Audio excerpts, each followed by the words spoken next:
Hello dear students, today I am going to continue chapter number 10 of economics, standard 11 commerce, session number 6 of budget. In last session I started the second type of budget, that is the unbalanced budget. In the balanced budget we already discussed the different type of the things with the help of that merits and demerits, and in last session I started the second that is unbalance. उसमें हमने दो concept देखे थे, that was the deficit budget and surplus budget. The deficit budget means the expenses are more than incomes and the surplus budget means the incomes are more than expenses. So it was already discussed in detail. So today I am going to start and give the merits and demerits of both that unbalanced type of budget of deficit and surplus. Let's start with the merits of deficit budget. The first one, उसके शायद हम नाम भी change कर सकते हैं, merits की जगह यू कैन से एडवांटेजेस, राइट, वो भी हो सकता है. तो उसके मेरिट्स कौन से? डेफिसिट बजट अगर आप देखते हो तो उसमें एक्सपेंसेस ज़्यादा है कंपनीज के, गवर्नमेंट्स के, राइट. कंपनीज के तो चलो उसके हिसाब से they are paying the taxes, लेकिन I am talking about the government budget. Government का पहले निकलेगा, जो कंपनी लेवल का बजट है उसके लिए हम नेक्स्ट ईयर डिस्कस करेंगे, लेकिन अभी के लिए याद रखो गवर्नमेंट बजट. तो गवर्नमेंट का जो बजट होता है उसमें मेरिट्स क्या हो सकते हैं? अगर आपका एक्सपेंसेस ज़्यादा हो तो उसका मेरिट्स होगा, लेकिन as per the particular economy some of the merits और advantages are there of this type of the deficit budget. Let's start with the first one. First, this budget is known to promote development and welfare activities. Means अगर आपको कुछ development करना है country का तो उसके लिए आपको खर्चे करने पड़ेंगे. अगर खर्चे नहीं करोगे तो how the country will give the proper type of the different development related things to the population, that is citizens. तो प्रमोट करने के लिए, डेवलपमेंट को आगे लाने के लिए और वेलफेयर कुछ अच्छा करने के लिए, कुछ अच्छी एक्टिविटी करने के लिए ये बजट चाहिए, क्योंकि इसमें एक्सपेंसेस ज़्यादा होंगे तो ही कंट्री का डेवलपमेंट होगा, राइट. यहाँ country means India, one nation, right. यहाँ जब कंट्री बोलता हूँ तो हम इंडिया की बात करें, लेकिन जहाँ जहाँ ये डेफिसिट बजट चलता है वहाँ पर ये सब पॉलिसी सेम होती है. Keep in mind the thing. Second one, in times of low economic activity. अभी का टाइम देखो, पेंडेमिक टाइम है, अभी इकोनॉमी थोड़ी लो चल रही है, जीडीपी भी कम आया है, माइनस में चला गया है. तो in this type of the situation the government spends more in economy for investment and creating employment. Pandemic को हम साइड में निकाल दें, और इसके सिवा अगर इकोनॉमी में कुछ आउटपुट नहीं है तो आउटपुट लाने के लिए कंपनी जो भी कुछ करेगी, right, I am talking about the company. Company जो भी कुछ करेगी उसका बेनिफिट बाय डिफ़ॉल्ट डेवलपमेंट के बेस पर कंट्री को जाएगा, राइट. तो इकोनॉमिक एक्टिविटी जितनी लो होगी उतना एम्प्लॉयमेंट बढ़ेगा. ऐसा गवर्नमेंट के हिसाब से गवर्नमेंट ज़्यादा से ज़्यादा पैसे देगा तो, राइट. तो यहाँ ये चीज़ ध्यान रखो कि government spends more in economy for investment and creating employment, right. तो ये लोग क्या करेंगे, जो कंपनी लेवल के लोग हैं वो ज़्यादा से ज़्यादा एम्प्लॉयमेंट देंगे, क्योंकि गवर्नमेंट उनको खर्चे देने के लिए कुछ ना कुछ हेल्प करती है. So here government spends more, right, and they will provide employment and creating employment and also for investment. So thus the economy gets a boost, और we can say economy will increase their output. Economy से कुछ ना कुछ output बढ़ेगा. They will boost up, that means government का एक ऐसा target होता है कि कुछ ना कुछ अच्छा बेनिफिट सिटीजन्स को मिले. So gets a boost during depression यानी मंदी का माहौल होता है, and also economic growth can pick up. सो जब मंदी होती है तब गवर्नमेंट ज़्यादा से ज़्यादा लोगों को अपने हिसाब से जॉब देती है, अपने हिसाब से ग्रोथ करने के लिए कुछ ना कुछ कंपनीज को बेनिफिट करवाती है, और उसके लिए एक्सपेंसेस बढ़ेंगे. तो आपको ऐसा लगेगा कि ये मेरिट्स कैसे हुआ? तो सिंपल थिंग है, मार्केट में पैसा नहीं है, मार्केट में मंदी चल रही है, फिर भी गवर्नमेंट इन्वेस्टमेंट करके कुछ क्रिएटिंग करती है एम्प्लॉयमेंट, और उसके हिसाब से कुछ प्रोडक्शन करेगी, और उसके हिसाब से जो इकोनॉमी है वो बूस्टअप होगी. अभी देखो गवर्नमेंट ने कई पैकेजेस दिए इकोनॉमिकल वे में, आर्थिक पैकेज उसको बोलते हैं, जो हमारा लॉकडाउन चल रहा था, राइट, उस टाइम पे. अभी भी before last means month, right, government also declare different type of the benefits to the companies, and also before 2 days, right, PM thinking about to give one another, right, package that is related to finance, right, for the companies. वो किसके हिसाब से होगा वो तो हमें शायद थोड़े दिन में मालूम पड़ जाएगा, लेकिन they are giving the benefit to the society. तो उसके लिए एक्सपेंसेस बढ़ेंगे तो डेफिसिट बजट ही होगा ना, right. Third and last merit, The tax burden upon people is lower in proportion of economic activity as expenditures are high and incomes are lower and taxes are a source of income for the government. अब यहाँ एक sentence शायद आपको थोड़ा complex लगेगा कि tax burden जो होता है पीपल के ऊपर, जो लोगों को हमें पे करना पड़ता है, क्योंकि एक्सपेंडिचर्स ज़्यादा है तो गवर्नमेंट पैसे कहाँ से लाएगी? टैक्सेस में से ही ना. तो we have to pay more taxes. But as per the information the tax burden upon people is lower in proportion of economic activity. Right, जो भी इकोनॉमिक एक्टिविटी होती है वो बेनिफिट के लिए होती है, तो depend upon that economic activity tax burden will decrease. As expenditures are high, खर्चे ज़्यादा है, इनकम कम है, right, incomes are low and taxes are a source of income for the government. अगर आपको पैसे देने ही हैं तो फिर टैक्सेस पे करो एंड गेट द बेनिफिट.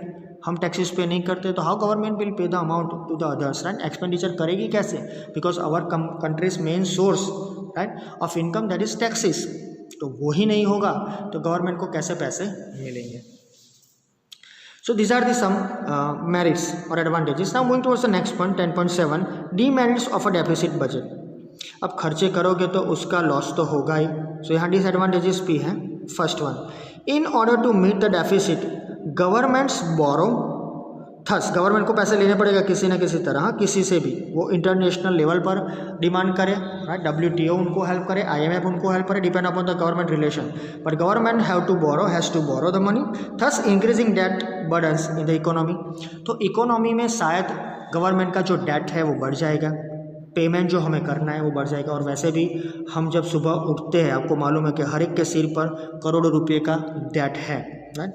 मैं ऐसा नहीं कह रहा हूँ कि we are not in that type of the country where we are not safe. We are safe in our country, but हमारे सिर पर कुछ ना कुछ है, that will be paid by the government.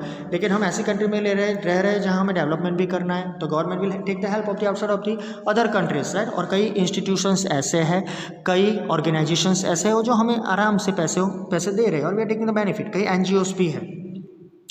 तो ये जो पर्टिकुलर हमने मेरिट्स देखे उसके हिसाब से कहीं ना कहीं हमको पैसे लाने पड़ेंगे, तो गवर्नमेंट को डेफिसिट करना पड़ेगा. वो उतना कम आएगा तो वो बढ़ेगा, तो हमारा डेट बढ़ता है. That is a demerit. આપણે એને દેવું કહીએ છીએ. Keep in mind. Next demerit, deficit in the budget also shows that governments do not have control expenditure. ये भी बहुत इम्पोर्टेंट डिमेरिट है कि जब ज़्यादा से ज़्यादा आपका बजट डेफिसिट हो रहा है तो वो बता रहा है कि government have no control on the expenditure. Government कुछ देखती नहीं है और खर्चे करे ही जा रही है. That is a true thing? No. अगर सिंपल सेंस में आप सोचो तो गवर्नमेंट जो खर्चे करती है वो हमारे लिए होते हैं, लेकिन उसके हिसाब से ये प्रूव होता है कि गवर्नमेंट का एक्सपेंडिचर पर कोई कंट्रोल नहीं है. That is the thing that should be there in the mind of the government कि ज़्यादा से ज़्यादा डेफिसिट बचेगा. हम कई सालों से डेफिसिट बजट को ही फॉलो कर रहे हैं, तो मे be if the deficit budget is high means deficit budget is there, so debt बढ़ेगा एंड गवर्नमेंट का कंट्रोल नहीं रहेगा. That's the thing. Third demerit, in case of high deficits बढ़ता ही रहेगा. It can also be concluded that the tax revenues collected from public is going in wasteful expenditures. So whatever the payments are done by me, by you, your parents, by the citizens of our country, it is wasteful. क्यों? क्योंकि government जो भी पैसे खर्च करती है वो हमारे टैक्सेस से ही होते हैं. सो हमें सर्विसेज मिल नहीं रही है, services are not given to us by the government और गवर्नमेंट उसको खर्च किए ही जा रही है. So simple thing is sir, whatever the amount is paid, high deficit बढ़ेगा तो हम जो भी टैक्स रेवेन्यूज मीन्स पेमेंट करते हैं और टैक्स रेवेन्यू गवर्नमेंट को होती है, राइट, वो सब टैक्स रेवेन्यू पब्लिक के लिए, राइट, कुछ बेनिफिट के हिसाब से वापस आनी चाहिए, लेकिन वो आती नहीं है. So maybe we can say it is wasteful expenditure. अगर बुलेट ट्रेन नहीं बनती है और उसके पीछे एक बजट क्रिएट हो गया है तो पैसे कहाँ गए? That is a question mark. लेकिन because of the government efforts maybe the काम means the work is continue, उसका बेनिफिट मिलेगा, लेकिन क्वेश्चन अराइज होगा, right. That is the thing. Now the next point, that is the merits and demerits of the surplus budget. उसके भी कई फायदे और गैर फायदे हैं. Let's start with the merits of surplus budget.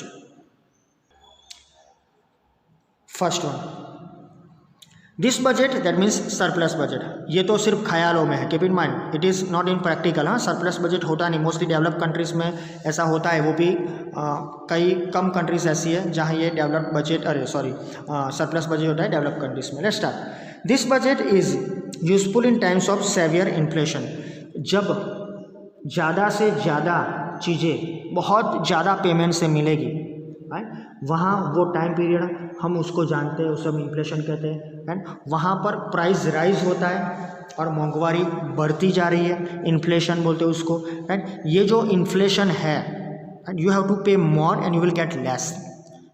इसका जो डिटेल स्टडीज वो 12th में आएगा, लेकिन keep in mind the particular word inflation it is quite different than the price rise, लेकिन हर एक चीज़ का प्राइस बढ़ता है, यू हैव टू पे मोर। सो ये जो बजट है वो कब काम में आता है? Mostly in the time period of inflation. So when the government spends lesser, government ज़्यादा पे करती नहीं है, गवर्नमेंट का एक्सपेंडिचर कम है, उनके खर्चे नहीं है और इनकम ज़्यादा है। So employment, income and demand reduce and inflation can be restricted. So simple thing is that you can decrease the employment, आप कई लोगों को जॉब से शायद डिप्लेस कर दो, राइट, उनको शायद कुछ समय के लिए निकाल दो, तो एम्प्लॉयमेंट कम कर दो, राइट, मे बी इनकम कम कर दो और जो डिमांड है उसको भी कम कर दो, तो आपको कोई लॉस नहीं जाएगा इन द पर्टिकुलर इन्फ्लेशन। क्यों? Because you are that type of the budget, surplus budget में आप रह रहे हो, so you can restrict the inflation, तो आप वो इन्फ्लेशन को कंट्रोल कर सकोगे। So that is possible only in developed countries, it is not possible only it is in practical, right. वो लिखित अच्छा लगता है लेकिन प्रैक्टिकल में ये शायद नहीं हो सकता। लेकिन एज पर द सिलेबस आपको याद रखना है कि अगर ये इन्फ्लेशन कम करना है तो एम्प्लॉयमेंट कम करनी पड़ेगी, इनकम कम करनी पड़ेगी, पेमेंट कम करना पड़ेगा, राइट। पेमेंट तो है ही नहीं, राइट, क्योंकि आप बाय डिफॉल्ट एम्प्लॉयमेंट और इनकम कम करोगे, पेमेंट होगा ही नहीं। And the demand will also reduce. So that is the first number surplus budget merit. Next one, there is no burden on borrowing in this type of the budget. ये statement type हो तो easily आपको मालूम हो जाएगा कि ये जो बजट होते हैं, राइट, ये बजट में मोस्टली बोरोइंग आपका है ही नहीं, आपने कुछ लिया ही नहीं है किसी और से, किसी ऑर्गेनाइजेशन से या किसी पर्टिकुलर यूनिट से या इंटरनेशनल लेवल से, तो may be you will get the benefit of that money and you can utilise that one. So ये सरप्लस बजट है तो बोरोइंग है नहीं, so that is the good thing. Next one, third one, savings of the government increase which can be used for development in the future period. तो यहाँ आपका savings बढ़ेगा क्योंकि सरप्लस है, आपके पास ज़्यादा से ज़्यादा पैसा है, आप ऐसे टाइम पीरियड से पसार हो रहे हो, ऐसे टाइम पीरियड से पास हो रहे हो जहाँ पर आपके पास पैसा है, तो savings of the government increase, अलग अलग फील्ड में आपका सेविंग बढ़ेगा and also it which can use for the development for the future periods. तो in future you will get the benefits of that money. So these are the some merits of surplus budget. तो in merits की वजह से ही शायद develop country surplus budget निकालती है, लेकिन once again I just want to tell you, ये सिर्फ प्रैक्टिकल अच्छा लगता है, right, in particular language you can say practical, यानी वो लिखने में या बोलने में अच्छा लगता है, लेकिन जब आप उसको पुट इनटू प्रैक्टिस करोगे तब आपको मालूम पड़े, थियोरेटिकल कॉन्सेप्ट के लिए अच्छा है। नेक्स्ट वन, डिमेरिट्स, उसके कुछ डिसएडवांटेजेस भी है सरप्लस बजट के, राइट, शायद मोनोपोली भी क्रिएट हो जाए। Let's see how. First one, people are made to pay more taxes to enhance government incomes. यहाँ पर लोग पैसे ज़्यादा से ज़्यादा पे करेंगे तभी तो गवर्नमेंट की इनकम बढ़ेगी, और गवर्नमेंट का सोर्स मोस्टली कंट्रीज़ में क्या होता है इनकम का? टैक्सेस। तो यहाँ people are made to pay more and more taxes to enhance और increase the government income, but the welfare they receive from government spending reduces. तो यहाँ जो गवर्नमेंट को वो टैक्सेस पे करते हैं, राइट, उसके हिसाब से उनका जो अच्छा होना है, वेलफेयर होना है, कल्याण होना है, they are receiving from government spending reduces. तो गवर्नमेंट यहाँ उनके पीछे ज़्यादा खर्च नहीं कर रही है, तभी तो उनका पॉजिटिव बजट है। गवर्नमेंट के खर्चे कम है, इनकम ज़्यादा है, इसीलिए बाय डिफ़ॉल्ट उनकी इनकम ज़्यादा होने की वजह से उनका जो बजट है वो surplus, right. So as you know, ज़्यादा इनकम और ज़्यादा खर्चे तो फिर बाय डिफ़ॉल्ट बैलेंस बजट हो जाएगा, राइट। तो पॉसिबिलिटी यही रहती है कि सरप्लस बजट में ज़्यादा इनकम क्रिएट होती है लेकिन खर्चे नहीं होते, that is a demerit. Demerit number 2, if there is no inflation, यहाँ इन्फ्लेशन है ही नहीं ऐसा सोच लो, और देर इज़ डिफ्लेशन, मार्केट में इन्फ्लेशन नहीं है डिफ्लेशन है, then lower spending will result in lower investment. तो मार्केट में प्राइस नहीं बढ़ रहा है, सब कुछ वैसा का वैसा चल रहा है, तो कोई इन्वेस्टमेंट नहीं करेगा। दैट मीन्स के the particular spending will result in lower investment, employment भी कम हो जाएगा, इनकम एंड प्रोडक्शन विच में lead to depression in the economy.